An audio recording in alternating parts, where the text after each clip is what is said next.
every company complains about how hard it is to find good people, but every candidate I recruited complained about how hard it was to find a good company. The average application time is close to like 30 minutes nowadays, and this self-doubt that creeps in that, should I really spend 30 minutes doing this knowing I'm most likely not going to hear back? The current system rewards time, not talent.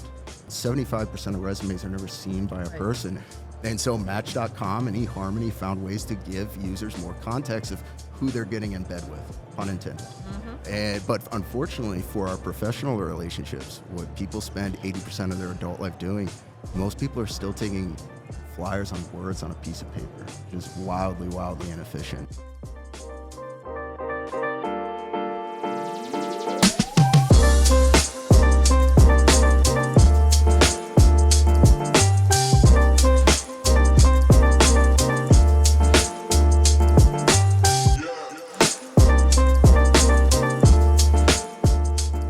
Howdy, howdy. This is Katie Van Horn. And Robin Schooling. With the Inclusive AF Podcast.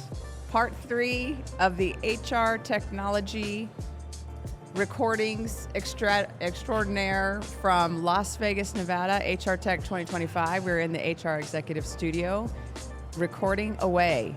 And we have a special guest with us whose name we aren't going to say. We're just going to keep him nameless for this entire episode just for funsies because he was mean to us before we started recording. So it's all over, folks. It's like having a private profile on LinkedIn. It's just anonymous. So, Michael, thank you for joining us.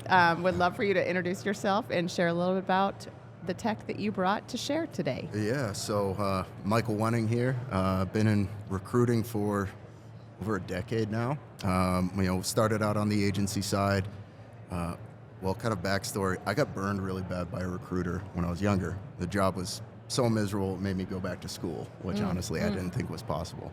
And so, when I came out, I loved the idea of getting to help people for a living. I thought that was a great way to make a living. But I've experienced firsthand how miserable recruiters can make people if they don't actually care about what you want to do. And when you're at a big agency, obviously my morals were the lowest of their priorities. You recruit who we tell you to recruit. So I said, okay, I'm going to go out and start my own company. Got certified in HR management so that I could really do a good job at auditing these employers, because everyone says they're a great place to work. But I want to know, what's the onboarding like? What's the first 30, 60, 90? How well do you really treat your employees? And was doing that, and I noticed the same problem over and over again, which is, every company complains about how hard it is to find good people, but every candidate I recruited complained about how hard it was to find a good company. And I had this aha moment. I was recruiting a director of finance. Guy was, speaking of buzzwords that needs to be put to death, he's a rock star, but was clearly unhappy with what he was doing. And I asked him, like I do all my candidates, okay, well, what tools are you using? What opportunities are you seeing out there? And he said, dude, finding a job is a full-time job.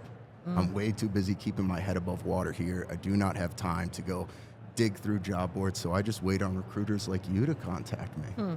And that's when, I kind of stepped back, and, there's been a lot of innovation in the space that is centered around helping companies find people. But I thought, why has no one built an app that makes it easy for you to find the right company for you? Not just a job you can do, but a company where you thrive at and you find that real meaning and purpose in your work. And so what we wanted to do was build that tool that's like a mobile app that helps you, kind of operates like an Instagram. The more you interact with it, the more relevant it gets. So it's kind of your own personalized feed. But then the other big thing as well that we did with it is, right now for passive talent, for discerning talent, especially after COVID, people no longer wanted to just work for any company. It's, why should I work for this company and not the hundreds of other companies hiring for it? And unfortunately, that information is disparate. It's in all these different sources, and that's where passive talent doesn't have the time to go research and validate. Right. So we aggregate first-party and third-party data into a company profile with media so that you really quickly at a glance, you can see, all right, is this a place I really want to work? And then if it is, you just tap to apply. And we wanted to use AI to kind of help candidates get through the ATS systems, because 75% of resumes are never seen by a person. And the big thing that I think really I mean, look, I'm sure we could talk through a lot of things that could be better, but what my company called a recruiter, my old company called a resource manager, and the trendy startup is calling a talent ninja, right? So what we want to use AI to do is not to fabricate, it's more to make your resume speak the company's language so that you, with the tap of a button, without needing to dust off Microsoft Word and upload your resume, it's like, no, we'll just tap and we'll send it in, right? So our philosophy and what Josh, my co-founder, and I really wanted to do was build the best app possible for candidates to really help people, because it's very, very hard part of my job to see people, who are just struggling to find work, but also those people who have a job that they're not happy in, but they don't have the time to go find something better. or those job seekers as well, that they've then become so cynical about the process, but also what they're going to find. It's a vicious it's a cycle. fairy tale that they're reading of what the company has put out there. And it's so hard because, like, and I see this firsthand a lot, where the average application time is close to like 30 minutes nowadays, and this self-doubt that creeps in that, should I really spend 30 minutes doing this, knowing I'm most likely not going to hear back? Yeah. It's just, it's very, very tough to see firsthand. Or I hear back at 2 minutes after hitting submit, which is even more super awesome. Yeah. Yeah, so I feel like I just threw up on you guys for a few minutes. But No, all good, all good. So how does the tech that you built address bias in hiring? How does it address kind of the bias in sourcing, all of those pieces? I think the biggest thing is that there's a lot of unintentional bias that I believe could be cleared up by kind of fixing the problem with keyword matching in resumes, right? A lot of great candidates. I knew a CTO who had to go to his hiring team and turn off ATS filtering because he applied for the job that was underneath him and it didn't even get through, right? Hit one of those sound effects. Yeah. Oh, There we go. Perfect. Perfect. Look at that I remembered production which one was value the right there. trombone, Nice, yes. nice. Yeah, so I think that's the hard part right now, is that 75% of resumes aren't getting in front of people, and I think I educate companies a lot on culture, right? And trying to remove the biases that might exist, because what a culture is not a group of people who look alike and think alike and sound alike. That's a cult, right? A culture is a bunch of people from different backgrounds that are united by the mission, the problem that we are trying to solve. And the important thing for me is making it easy for candidates to get in front of those companies, right? And I think the way we're indirectly challenging biases is by giving these HR executives more qualified candidates to look at. That like, the average recruiter spends 7 seconds looking at a resume, and that resume tells you just as much about that person as your job description says about your company. So that's sort of the way we're approaching it right now. Awesome. So if I am a candidate, how do I find you to be able to start using this tool? Well, you can always call me. I'm in Croatia. Okay. No. You mean how do you find our app? Yes. Is that what you're asking? Yes. So we are actually getting ready to launch here at the end of this month. Awesome. And so far with the early testers we've had, everything is good. And then we will start partnering with influencers to really get this voice out there, because I think you guys know just as well as I do, there's a lot of noise in the space, right? Everyone says we have this proprietary way. And so, you know, how William and I synced up was like, hey man, first of all, I used to live in Dallas before I met my beautiful Croatian wife, who I love very much, who's not listening, but I'm still going to say hi, Mima. Hi, Mima. And yeah, so like the big positive for me was when these influencers saw what we're doing. They're like, you know, finally, like the approach you're taking, because like job boards have been around since Eisenhower was president, right?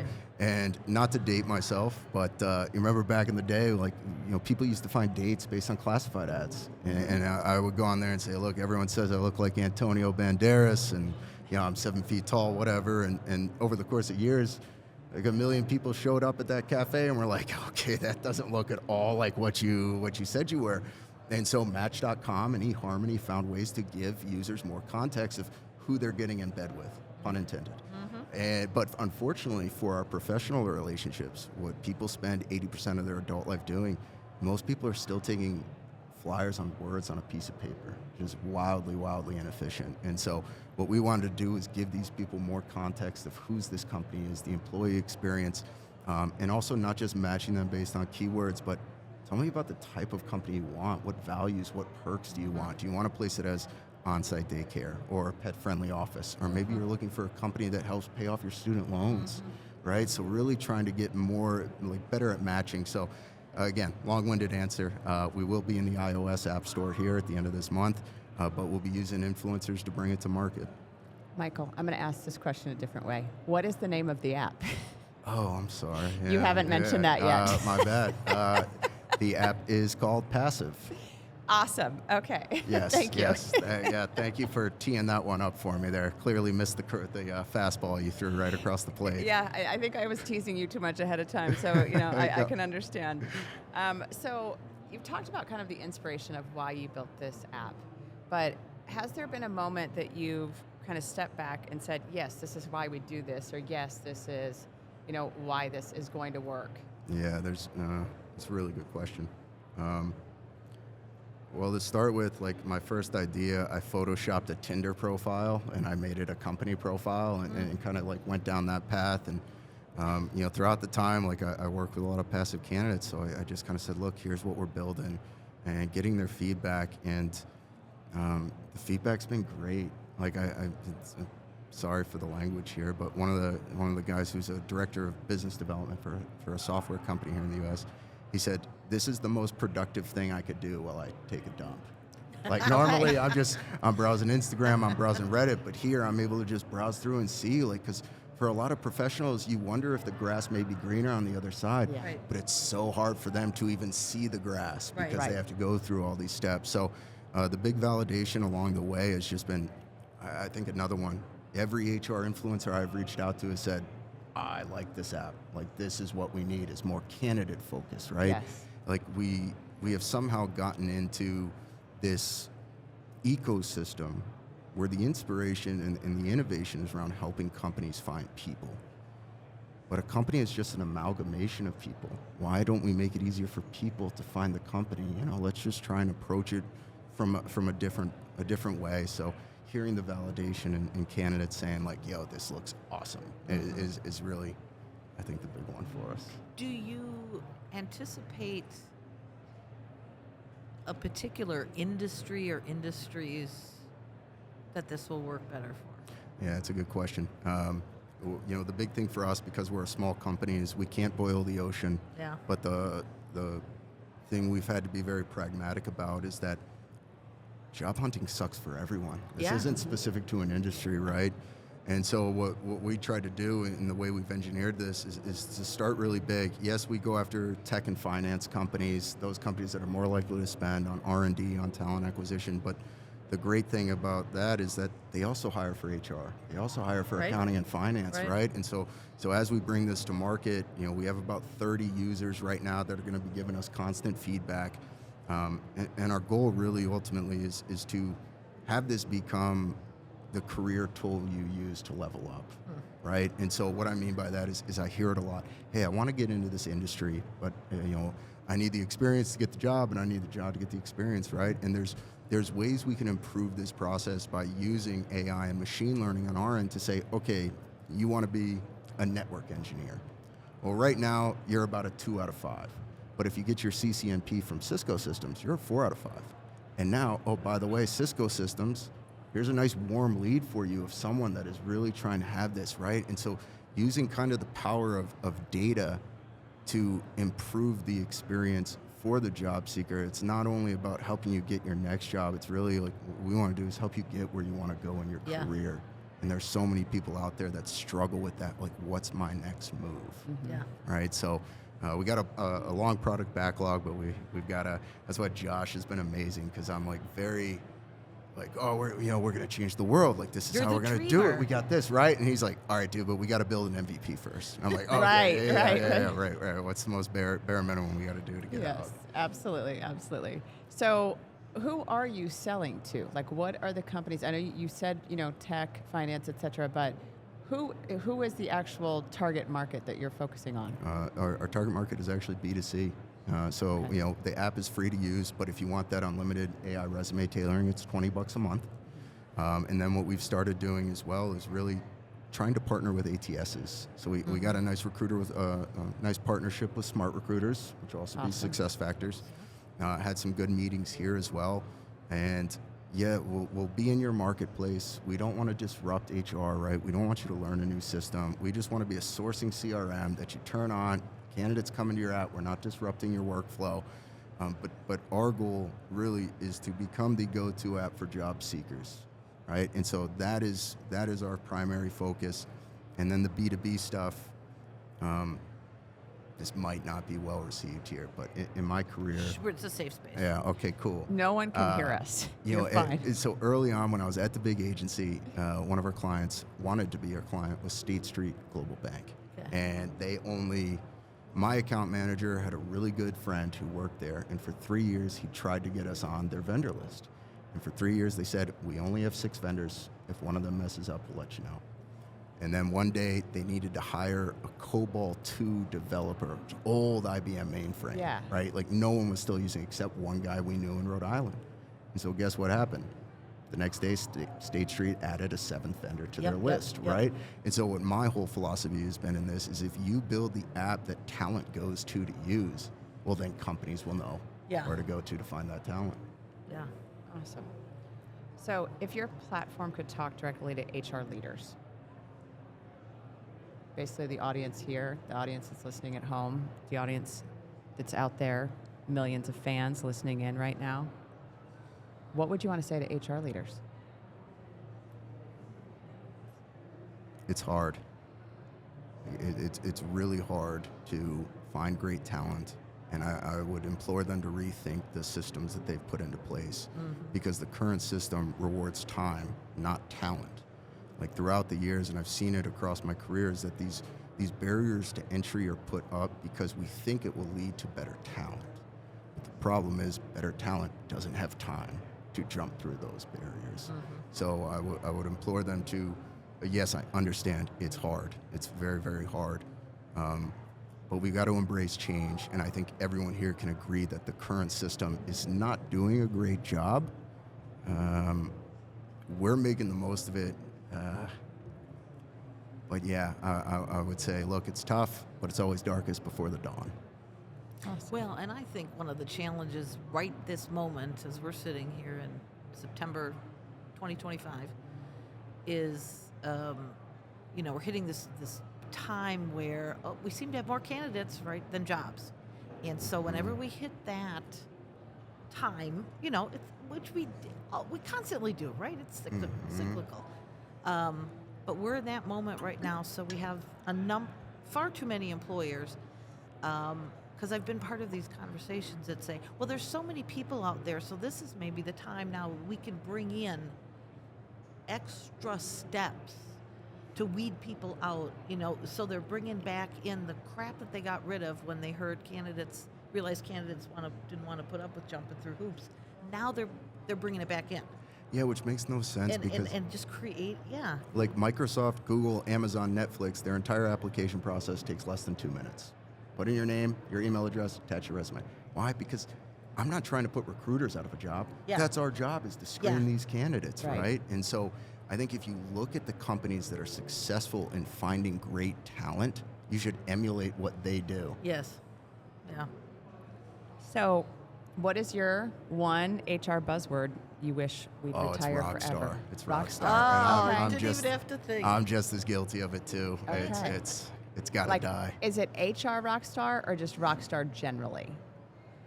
Is there any other kind of rock star than an HR rock star? Yes, me. I am an actual rock star. yes, you I are. go on stage. Okay. I perform with my guitar.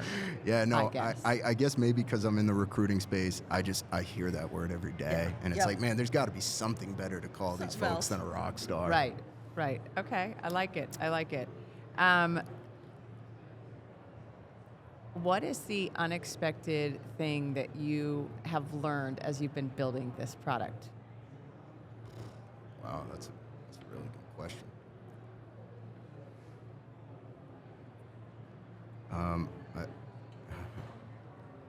Mostly lack of care for people. Is that, not only companies, but investors as well. Like they're like, well, the system works. Why should we care about how much time people spend? And, it's kind of doing to others. And just, even right now, you see all these AI interview tools, which is great. You're saving your company's time.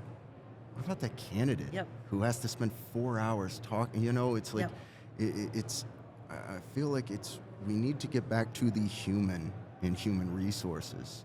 And it's been very shocking to me how many, companies and investors are like, well, this is our process, so whatever, dude. Not a very positive answer, but that's what surprised me the most. That's okay. That's okay. So we want to thank you for joining us. So this was a last-minute addition, folks, for those of you that are listening, and I'm very happy. Yeah, I'm very happy that we added you to the roster. It's good. Thank you. Started out rough with the missing Jackie. Shout out to Jackie Clayton. That woman is like a ray of sunshine. Yes, she is. And we love her, and we miss her very much this week. Speedy recovery to Jackie. Yes. Yeah, very much. So thank you so much for joining us, Michael, and look for Passive in the iOS App Store. And the iOS App Store. And when is it going live? It was supposed to be this week, but Apple was giving us some hard problems with our OAuth. Come on, Josh. Get it together over there. Josh, I'm just kidding. Hopefully next week, but if not, by the end of the month, it'll be live in sort of the major tech hubs. So Dallas, Austin, LA, New York, Chicago. Phoenix? I said major tech hubs. Ooh. No. Dun, dun, dun. Oh, I wish I could find them. So I only have Intel, IBM, GoDaddy, Insight. Yeah, it's not very techy. I understand. I'll let that go. I thought we were friends there. We can't boil the ocean, right? So I understand. Phoenix is on our list. Phoenix got to be on your list too. It is 100%. Absolutely. At least you're on the list. Right. I don't know if Baton Rouge Rouge will be added anytime soon, but it's okay. We still love Baton Rouge. Yeah. I have one question for you guys. Let's hear it. If you were a bird, what kind of bird would you be? Well, I would be a robin because I would have to be. Right. Oh, yeah. That's a layup. Quail, because I think they're cute. And they're all over Arizona, so I like quail. Oh, very nice. Yeah. All right, thank you for that insight. Anytime. What about you? This is a tough one to answer. I love blue jays, but Okay. apparently they're like assholes, right? Like they just go into other birds' nests and like kill their babies. And I found that out. It was kind of like, oh man, life comes at you fast, because I always thought they were really cool looking. So I'll just stick with blue jays, but I'd be a good one. Okay. Yeah. A positive. We'll break blue the jay. mold of blue jays. Okay. I like There it. we I go. like it. Very Right good. on. Very good. I All really right. appreciate you guys having me on. Absolutely. Thanks for coming. This is Katie Van Horn And Robin Schooling. with the Inclusive AF Podcast. Bye.